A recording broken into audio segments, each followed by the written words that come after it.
pretty gal by a 1947 Buick 8. That was a hot rod in its day. There's a customized 1955 Pontiac Chieftain. Wowzer lady there.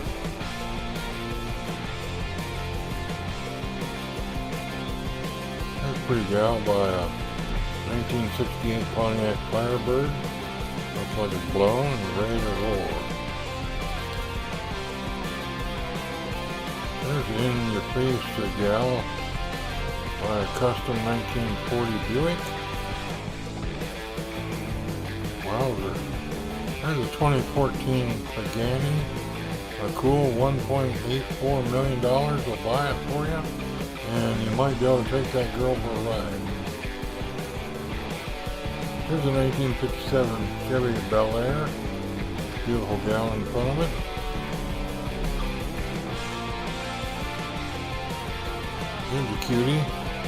1959 Ford Thunderbird.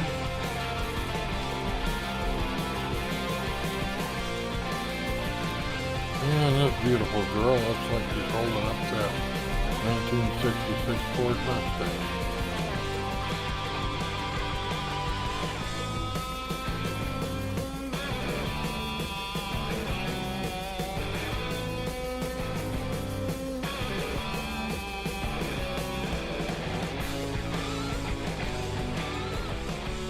That's all, folks.